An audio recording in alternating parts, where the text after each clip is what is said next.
तिमिरन्दस्य ज्ञानञ्जनशलाकया चक्षुरुन्मिलितं येन तस्मै श्रीगुरुवे नमः। श्रीचैतन्यमनोभीष्टं स्थापितं येन भूतले स्वयं रूप कदा मह्यं ददाति स्वपदान्तिकं। वन्देऽहं श्रीगुरु श्रीयुतपदकमलं श्रीगुरून् वैष्णवांश्च श्रीरूपं साग्रजातं सहगण रघुनाथान्वितं तं सजीवं साद्वैतं सावधूतं परिजनसहितं श्रीकृष्णचैतन्यदेवं श्री राधा कृष्ण पादान् सहगण ललिता श्री विशाखान्वितांश्च। हे कृष्णा करुणा सिंधु दीनबंधु जगत्पते गोपेश गोपिका कांता राधा कांता नमस्तुते। ताप्त कांचन गौरांगी राधे वृंदावनेश्वरी वृषभानुसुते देवी प्रणमामि हरिप्रिये। वाञ्छकल्पतरुभ्यश्च कृपा सिन्धुभ्य एव च पतितानां पावनेभ्यो वैष्णवेभ्यो नमो नमः। जय श्री कृष्ण चैतन्य प्रभु नित्यानंद श्री अद्वैत गदाधर श्रीवास आदि गौर भक्तवृंदा। हरे कृष्णा कृष्णा कृष्णा हरे हरे हरे राम राम हरे हरे। मूकं करोति वाचालं पंगुं लंघ्यते गिरिं यत् कृपातमहं वन्दे श्रीगुरुदीनतारणं परमानन्दमाधवं श्रीचैतन्य ईश्वर। हरि ओम तत्सत्। So today we will start with the pranam mantra of Srila Bhakti Siddanth Saraswati Thakur Prabhupada, and his pranam mantra actually has 4 parts, and we are going to recite Sanskrit and then we'll come to the English. What does it mean? So it starts Nama Om Vishnu Padaya Krishna Prishtaya Bhutale Srimate Bhakti Siddhanta Saraswati Ti Namane Shri Varsh Bhanavi Devi Daitaya Kripabdaye Krishna Sambandha Vijnana Daine Prabhave Nama Madhurya Ujjwala Premadya Shri Rupanuga Bhaktida Shri Gaur Karuna Shakti Vigrahaya Namastute Namaste Gaurvani Shri Murte Deenatarine Rupanuga Viruddhapa Siddhanta Dvanta Harine. So the meaning of this is the first part. I offer my respectful obeisances unto His Divine Grace Bhakti Siddhanta Saraswati, who is very dear to Lord Krishna, having taken shelter at His lotus feet. The second part, I offer my respectful obeisances to Shri Varshbhanavi Devi Daityadas, who is favored by Srimati Radha Rani and who is the ocean of transcendental mercy and the deliverer of the science of Shri Krishna. I offer my respectful obeisances unto you, the personified energy of Sri Chaitanya's mercy, who delivers devotional service which is enriched with conjugal love of Krishna and Radha, coming exactly in the line of revelation of Sri Rupa Goswami. I offer my respectful obeisances unto you, who are personified teachings of Lord Chaitanya. You are the deliverer of fallen souls. You do not tolerate any statement which is against the teachings of devotional service enunciated by Sri Rupa Goswami. So by the pranam mantra itself and by understanding the meaning of itself, we can understand that he was a very powerful preacher. And today we are going to know a little bit, because we don't qualify to glorify him, but whatever we can know about him, we'll try to learn that. So now, who actually is Srila Bhakti Siddhanta Saraswati Goswami Maharaj in the spiritual world? He is Nyanmanjari. So, everything in the spiritual world is a personification, has a personification. So the look that Srimati Radharani has when she is looking at Krishna and when Shri Krishna is looking at Srimati Radharani, that particular look is personification in the spiritual world by the name of Nyanmanjari. That is what Srila Bhakti Siddhanta Saraswati Maharaj is. So basically what happened was, all the Goswamis in Mahaprabhu's time, now we're talking about his appearance first, and then we'll talk about his disappearance. So what happened was, every time when the sun shines, there are times when clouds take over and they cover the sun. So when the clouds are covering the sun, it becomes dark, right? So in this material world also, when there is a period of, it was a time when Mahaprabhu was there, it was all bright, light, knowledge, everything. But then there came a time when this period was completely into darkness. And when was this? So actually, all the Goswamis we know, we can see up in the Parampara also, all the Goswamis, they, the six Goswamis up there, if you can see in the picture. So they all came to Puri Dham, not at the same time, one by one, and they got instructions from Mahaprabhu, and they went to Vrindavan Dham to follow under the directions of Mahaprabhu. And there Mahaprabhu had given them 4 instructions. First is to write the Vaishnava literature, then to excavate the lost tirthas, to build the temples and to establish the deity worship. And he also taught them how to spread the Vaishnava Sadachar, that is dealings of Vaishnavas with each other. For this, actually, Sanatana Goswami wrote a book on Vaishnava Sadachar by the name of Hari Bhakti Vilas.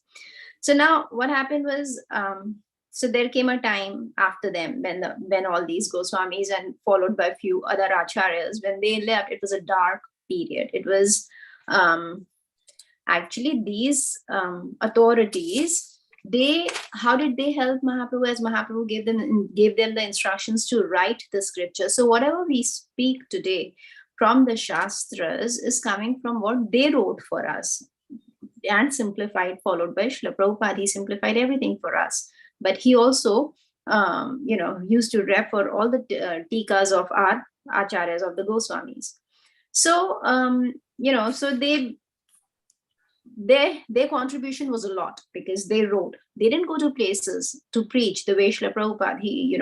He traveled all over the world to preach Krishna consciousness. But the Goswamis, unless they had written, it would have been very difficult for us. So then came a time when the dark period came. That means when all these acharyas, great scholars, they left. So the upper sampradayas came into being. There were 13 upper sampradayas, which means that they were trying to prove themselves to be followers of Mahaprabhu, but they were not following the principles of Mahaprabhu. It was all mental concoction. Some were Sakhi Betis or Sahajiyas or different upper sampradayas, which they themselves called themselves as different sampradayas, but they were not following the principles, the teachings of Mahaprabhu. So it was a big confusion in that period of time when it came to Vaishnava philosophy. Then the cloud was moved and the ray of sun came, and the darkness was gone and light took over. Then Bhakti Vinod Thakur appeared. Now he was one person who was very, very powerful, and Bhakti Vinod Thakur, he was spreading, and he wanted to spread this knowledge far and wide, but he understood that unless this knowledge is written down in English, it will be very difficult to preach in the Western world. And Indians, because they were blindly following and imitating the Westerners, they, in their presence and with no English translation, this wonderful Vaishnava philosophy, this knowledge that is keeping us going now, would have been totally lost. So Bhakti Vinod Thakur, he took the initiative to translate all these literatures in English. So he was the first person to write down in English. Now he was doing every possible thing. He was such a powerful preacher. But he realized that he needed help. So he prayed to the Supreme Lord to send him a ray, or not the whole sun. He just wanted a ray of the Supreme Lord, a ray of Vishnu. And that's how he was blessed by Bhakti Siddanth Saraswati Maharaj as a son. So now Bhakti Siddanth Saraswati Maharaj in 1874 on February 6th at 3:30 p.m. in the month of Magh, on the 5th day of dark fortnight, which is called Krishna Panchami, that is when he appeared in Puri Dham. And at that time, as soon as this child was born, it was noticed that, the umbilical cord, the cord that connects the child to the mother, it was in the form of a Brahman thread around his neck, the way the Brahmanas wear. So this was a sign in itself, a symptom of him being a Mahapurush. So like that, there are 32 different signs which Bhakti Siddhanta Saraswati Maharaj had all 32 of them, So there's a whole long list of it. So an astrologer, actually, he also saw his chart and he confirmed that Bhakti Siddhanta Saraswati Maharaj was a Mahapurush with all these 32 symptoms present. So now when he appeared in Puri Dham, 6 months after he was born, generally we have around that time the Annaprasana ceremony. So that happened in Puri Dham, and on that particular day was the Rath Yatra day. So Rath Yatra in Puri, we know how big it is, and it's up to Lord Jagannath. If he wants to move, he will move. If he doesn't want to move, he will not move. So while this Rath Yatra was going on, the cart stood outside the house of Bhakti Vinod Thakur for 3 days. All the people, all the devotees out there tried their level best, but they could not move the cart. So the cart was standing there outside, and Bhagwati Devi, who was the mother of Bhakti Siddhanta Saraswati Maharaj, she thought that might as well get blessings for the child. So in those days, actually, I would say a few years back, I don't know exactly which year, but up to certain years back also, people were allowed to go on the Rath and hug Jagannath. How cute is that? But because of safety reasons, it's not happening anymore. So this is long back. So the devotees were allowed to go on the cart.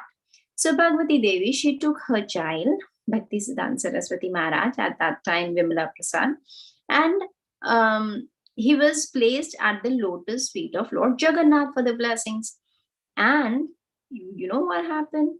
The garland fell right from the neck of Jagannath on Bhakti Siddhanta Saraswati Maharaj. So this was another confirmation that he's a special soul.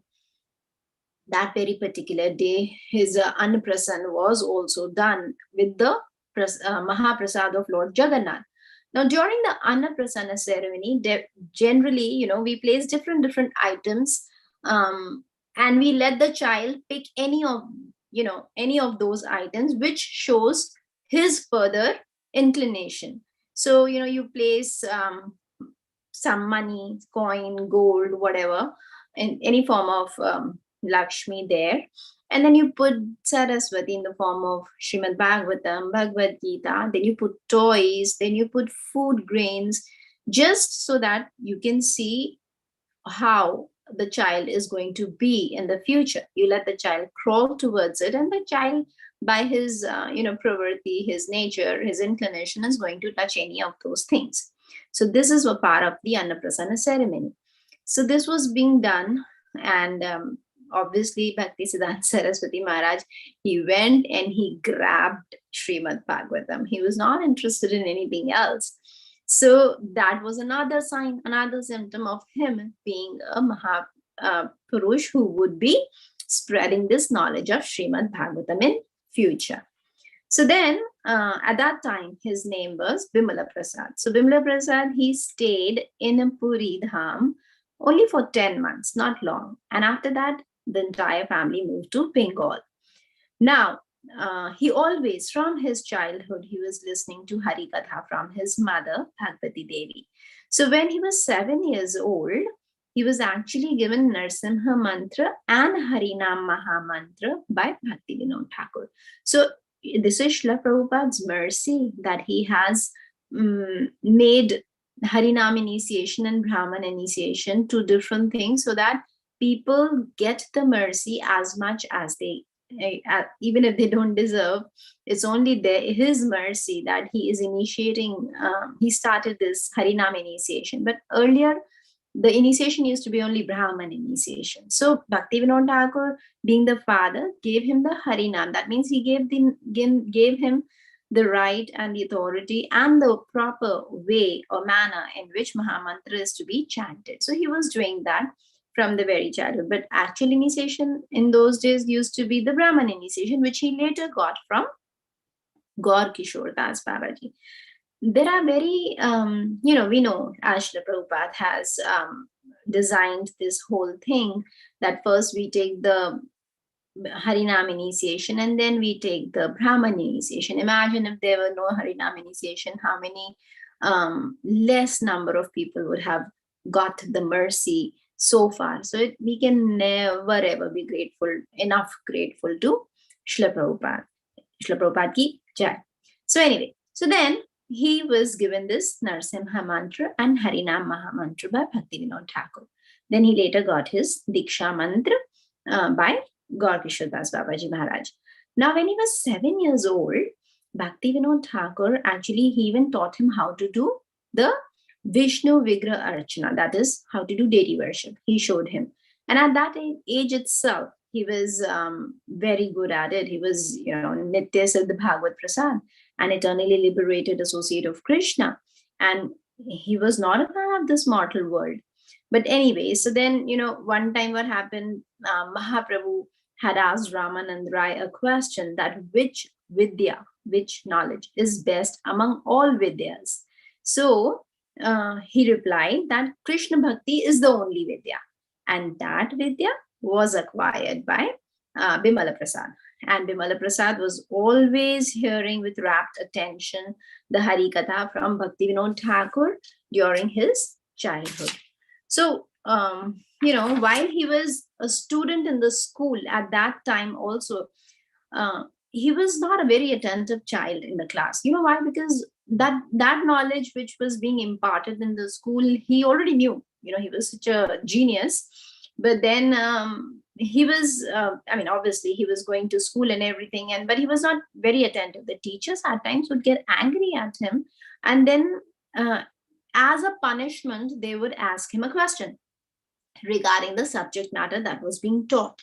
And Bhakti Siddanth Saraswati Maharaj, Bimala Prasad, he was so sharp, he was so intelligent that not only would he answer the question that was asked by the teacher, but he would even tell them that what the next probable question would be and would answer that also. So then the teachers were like, okay, then they understood that he's a special soul.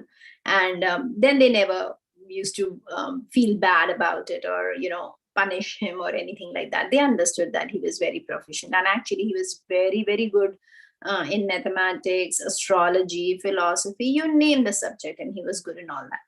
Then what happened in 1898, during the winter season, that was the first time he met Gaur Kishore Das Babaji.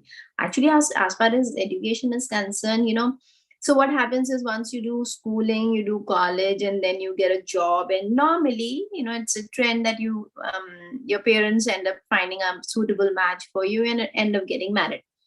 Now, in those days, that was again the same thing. But Bhakti Siddanth Saraswati Maharaj, he didn't want to get married. He was not at all even thinking about it. That was not his area. So he just wanted to preach. But knowing the, norm, he purposely chose not to pass the college. Because he knew if he would pass the college, he would be forced into family life. And he didn't want to do that. So then in 1898, during the winter season, he first time met his spiritual master, to be spiritual master at that time, Gaur Kishore Das Babaji Maharaj in Bhakti Vinod Thakur's Swanand Sukhad Kunja. And from the very first sight, he was so attracted to his lotus feet. He knew, that, and he had that insight, he could judge a person. So at that time, he was very, very scholarly person. And many of the gurus at that time wanted to have him as the disciple, because having a disciple like him would bring fame to them. So he knew all that. But the moment he saw Gaur Kishore Das Babaji, he knew that he wanted to take initiation from him. And not only that, his father, Bhakti Vinod Thakur Maharaj, Bhakti Vinod Thakur also forced him and advised him to take shelter of Gaur Kishore Das Babaji. So, he basically, Bhaktivinoda Thakur advised him to get initiated from Gaur Kishore Das Babaji. So then he went to Gaur Kishore Das Babaji Maharaj and pleaded him to accept him. Now, Gaur Kishore Das Babaji, he was a Bhajananandi. You know what is a Bhajananandi? A Bhajananandi is someone who remains in a solitary place and does his own bhajan away from the society. And such Mahatmas, they generally don't accept disciples because they don't want to get into all this. They're only busy doing their own bhajan. And Ghoshtianandis are the ones who accept disciples for preaching purposes. And they don't stay at one place. They wander around. They go to spread the message of the Lord. So, Gaur Kishore Das Babaji Maharaj, he told Bhaktisiddhanta Saraswati Maharaj that I'm not accepting any disciple. And you are a man, you're a son of such a rich man. Generally, sons of rich men are not considered to be humble, they're considered to be proud. So he thought Gaur Kishore Das Babaji Maharaj was thinking that this person is not going to be humble, and humility is a Vaishnav quality, So Bhaktisiddhanta Saraswati Maharaj, he became very disappointed, and he came back and he told Bhaktivinoda Thakur that Babaji Maharaj rejected me. So Bhaktivinoda Thakur said that, what do you mean? Why have you come back? You don't, if something is so valuable, it is worth waiting for. Go and plead him again. And if you're not able to convince him, don't show me your face again. Now he was very dejected. He was like, my father is rejecting me. My spiritual master is rejecting me. What do I do? Where do I go? So he again went back. He said, it's okay. I will go back again. So he goes back and he again pleads, requests Gaur Kishore Das Babaji Maharaj. Gaur Kishore Das Babaji Maharaj tries to avoid it so many times. First time he tells him that you're the son of a rich man, you don't need all this, you can find any scholarly guru. I'm an illiterate person, what can I give you? Second time when he saw that he's back again, he said, okay, you know what, let me ask. Second time he said that your qualifications, which he was earlier telling him that you're a rich man and you're so scholarly, now he said that these are your disqualifications, because he thought that humility will be missing. Third time again when Bhaktisiddhanta Saraswati Maharaj went, so he said that I'll ask Mahaprabhu and I'll let you know. Now the fourth time when he went and he asked that, did you ask Mahaprabhu? He said, oh, I forgot. Can you come back again? So like that, he was trying to avoid him back and back. Now came a time, when Bhaktisiddhanta Saraswati Maharaj could not wait any longer, and he was desperate, and he went to Gaur Kishore Das Babaji Maharaj and he said, unless you give me initiation, I'm not going from here. And if you don't give me initiation, I am going to jump and give up my life. I'm going to jump in the river and give up my life. Then Gaur Kishore Das Babaji Maharaj, he waited there for months and months, and under the open sky, he was tolerating all the storm, the rain, because again and again he would go and he would be rejected. So now Babaji Maharaj understood that, okay, now he's become humble. So he said, okay, come, take back early in the morning and you come to me and I will give you initiation. So then that's how he got initiated in 1900 AD. Okay. This was in the month of Magh. And then what did he give him the name? Varsh Bhanvi Daitya Das. So we heard in the Pranam Mantra, in the second one, that's what he's referred to as. And what does the name mean? So Varsh Bhanvi is who? The daughter of Rishabhanu, that is Srimati Radharani. Daitya is the husband or the master of Srimati Radharani, and Das is the servant. So the servant of the husband of Srimati Radharani, that is Bhaktisiddhanta Saraswati Maharaj, that is his name. So from Bimala Prasad, he became Varsh Bhanvi Daitya Das. Now we know how he got the name Bhaktisiddhanta Saraswati Maharaj. So he was a very, very powerful Vaishnav, we all know that. And he had great spiritual strength, So he was preaching and he was condemning the Mayavad Siddanth, and he was establishing Shuddha Bhakti Siddanth. So when he took up sannyas, his name became Bhakti Siddanth Saraswati Maharaj. Now, he did not take up sannyas from a guru, because by that time his spiritual master Gaur Kishore Das Babaji Maharaj was not in this, was not there anymore. He had gone back to the spiritual world.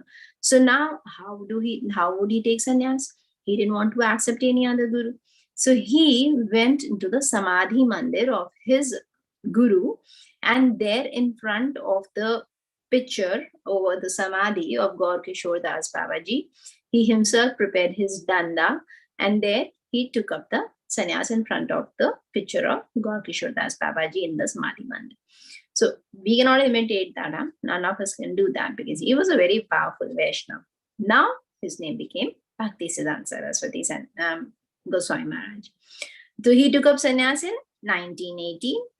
And now so there's a lot he did about preaching.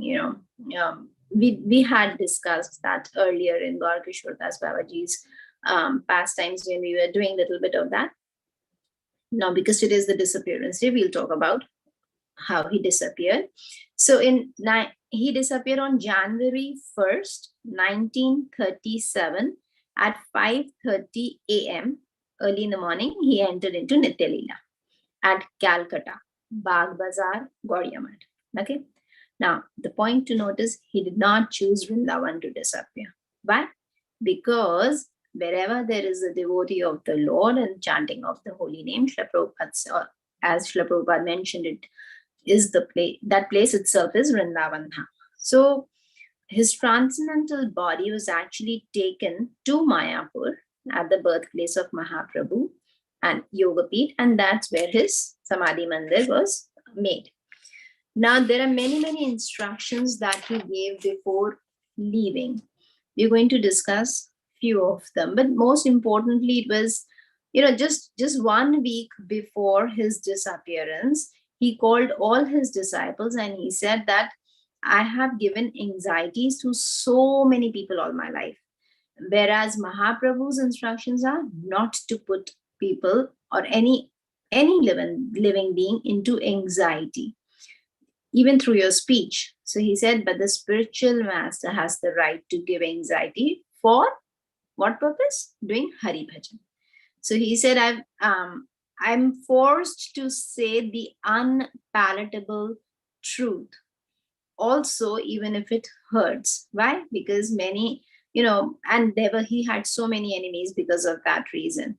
He was actually attacked 6 times also, and his disciple, who used to look like him, came to rescue him, and he went to jail instead of his spiritual master, and so many such pastimes happened. But anyway, so then he said that, when you give up all the desires, when you give up the duplicity, then you become humble, then you become simple, and then you are capable of doing Hari Bhajan.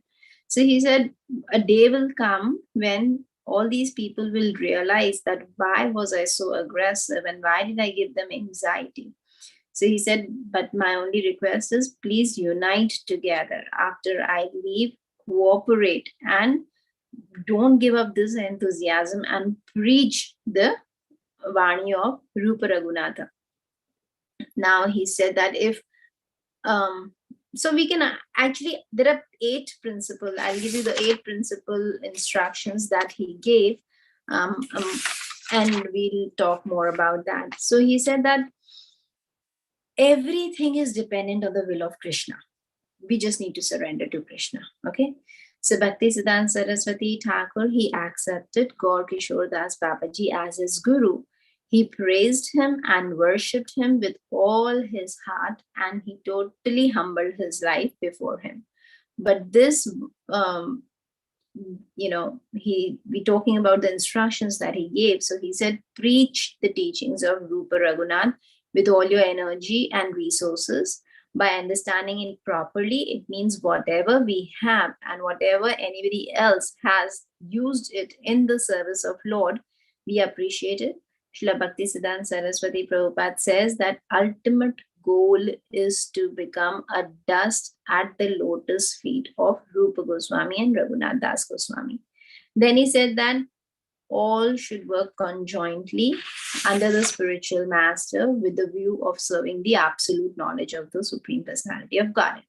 So all should work cooperatively. He said that you can show your, actually Srila Prabhupada also gave that instruction in 1977 to his disciples, that you can show your love for me by showing, by being cooperative, by working together in fulfilling this mission of his Guru, Bhakti Siddhanta Saraswati Maharaj. Then he said that you should somehow live without quarrel. And he said, how do you do that? How do you live without quarrel? By putting Krishna in the center. Then Bhakti Siddhanta Saraswati Maharaj says that give up, never give up, actually. Do not give up your service in spite all the danger, criticism, or discomfort, because this will come. This material world is dukhalya shashvatam. We cannot expect anything better here, right? So miseries will come and go, but that should not hamper your spirits to preach. You should not give up your enthusiasm. People will come and they are going to, some are going to criticize you, some are going to encourage you, some are going to, it's a mixed feeling when it comes to preaching. Some people like it, some people don't like it, but that should not hamper your enthusiasm to preach. There'll be many discomforts, there'll be criticism, there'll be so many dangers on this path, but do not give up bhakti. He said it is not, we think that it should not be like this, that we should think that we are serving Krishna, so everything is going to be, my way.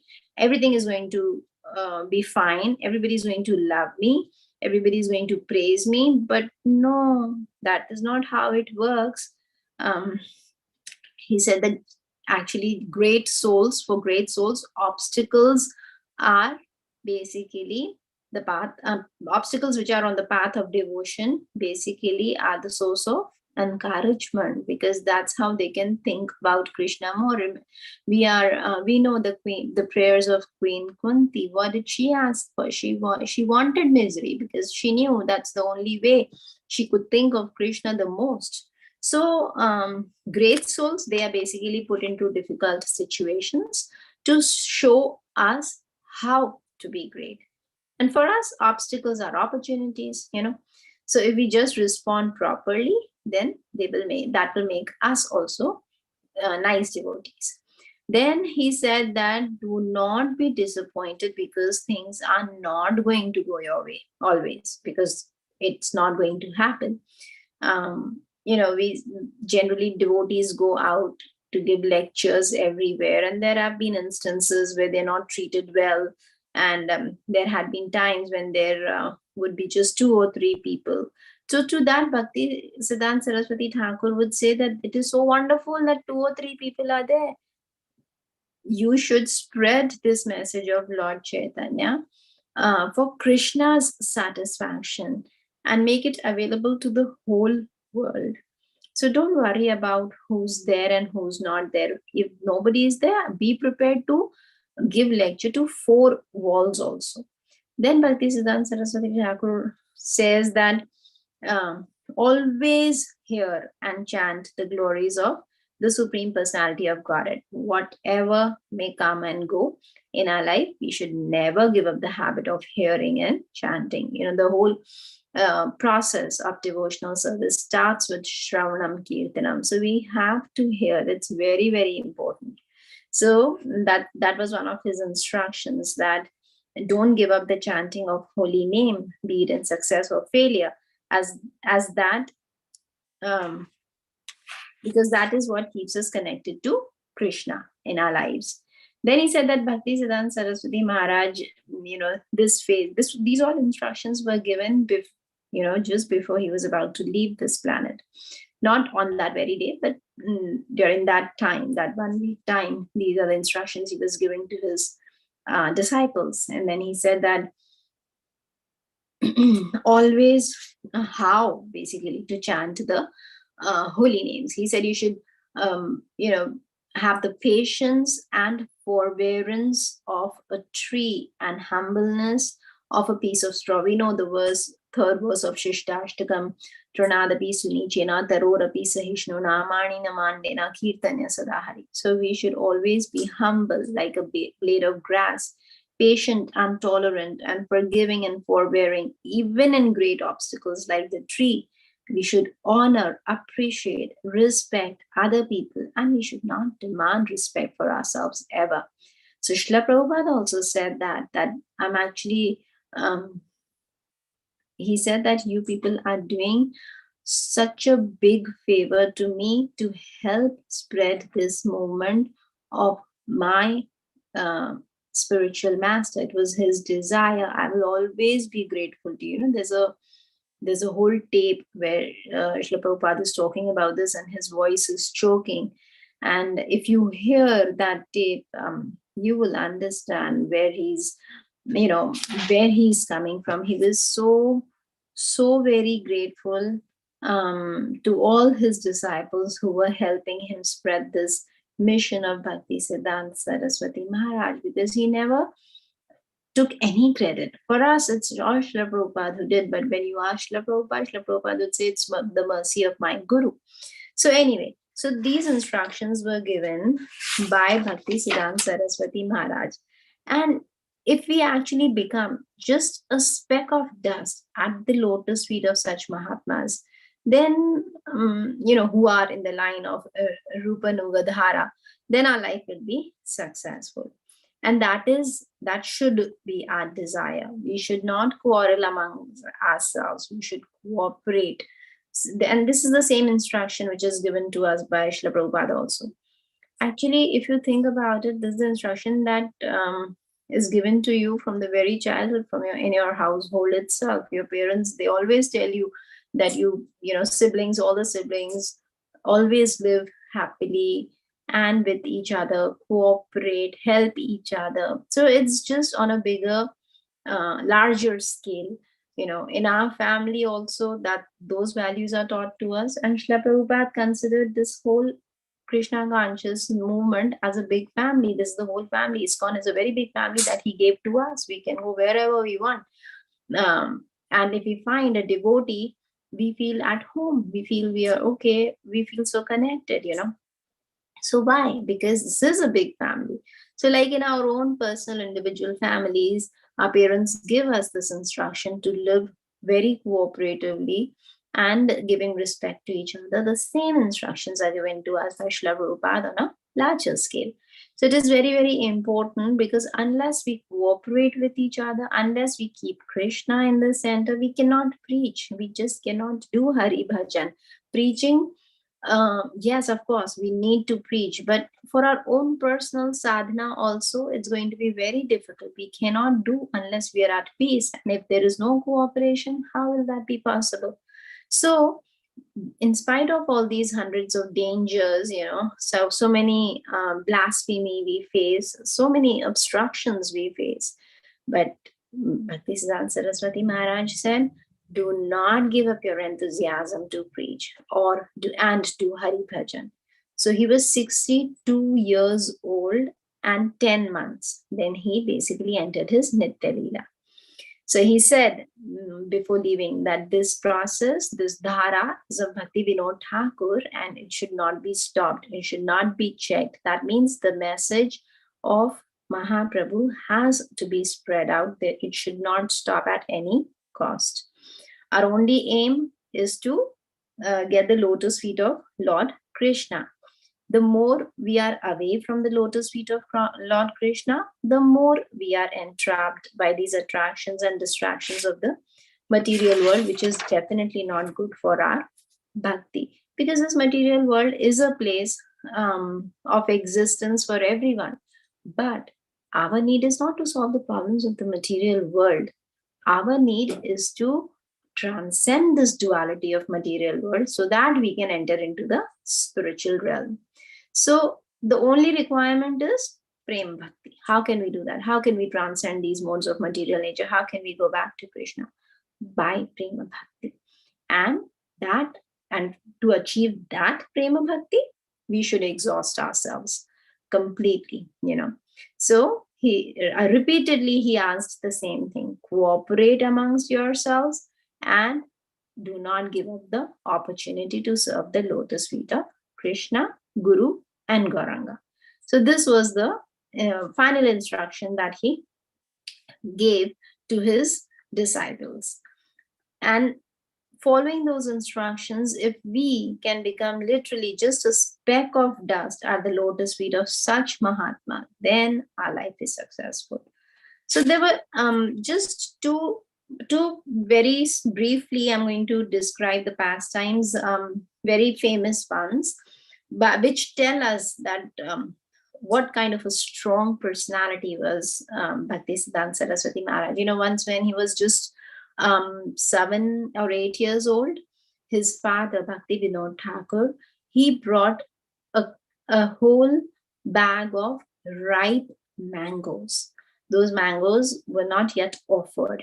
But Bhakti Siddanth Saraswati Maharaj, he didn't know that they were offered or not offered. He just picked one and he ate. Now, when Bhakti Vinod Thakur saw that, he reprimanded the child, but not very strictly, very lightly. You don't get heavy with a child, but just so that the message was sent across, he told that we don't eat anything unless we offer to the Supreme Lord.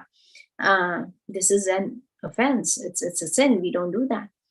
And that thing, Bhakti Siddanth Saraswati Maharaj took it to his heart, to the extent that he vowed never ever to eat a mango all his life. You know how it is in US. Here, this is Krishna's arrangement that mango is available throughout the year. But back in India, it's a seasonal fruit. And very much everybody looks forward to the mango season because it is, mango is called, it's the king of fruits. So it is a very nice fruit. And he, even when he grew old once, when his disciples in the mud, they used to eat mangoes. So once when they offered it to Bhakti Siddanth Saraswati Maharaj, he said, no, I cannot have this. I'm an offender at the lotus feet of Lord. You can have it. He didn't say much, but that's how strong he was in his vows that he came. Now, who was going to blame a 7-year-old child for a mistake like that, But he was very pakka. He was very sure that he just cannot do any wrong when it comes to Supreme Personality of Godhead. And he felt so guilty that how could he desire to taste something which was not offered to the Lord. He just never ate mango all his life. Then when he was a spiritual master, he had a couple, Mr. and Mrs. Kapoor, who were his disciples and who came to see him. And Mrs. Kapoor, she wanted to talk to Bhakti Siddanth Saraswati Maharaj in person, in private. But Bhakti Siddanth Saraswati Maharaj completely refused. He said, no, as a sannyasi, I'm not supposed to talk to any female in a solitary place. So she and she wanted to talk something in private, but he just refused. He said, no, you can talk to me in front of my other disciple, and that's just fine. So that set another example that how important it is to follow these instructions which he set by example, achar se prachar, just by his behavior. So many people observed and learned so many things. So anyways, so he was preaching, he was teaching, everything. He was setting an example, and that's how a Vaishnav teaching is. And we should be very, very careful. Today is the day when we can request him. Generally, a father is very merciful. More than the father, the grandfather is merciful. More than the grandfather, great-grandfather is merciful. So today is the day when we can pray at the lotus feet of Bhakti Siddanth Saraswati Maharaj to keep us engaged in the service of his beloved lordships and help us to preach his mission as much as we can.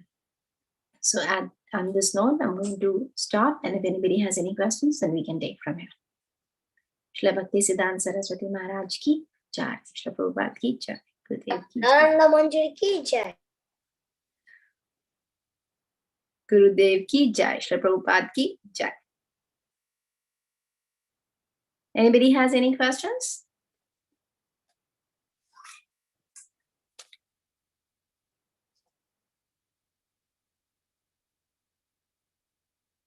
All right.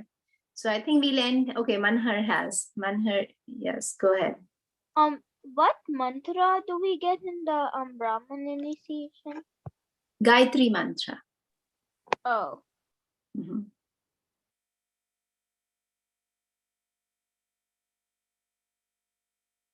One of my sister's name is Gayatri. Oh, nice name, huh?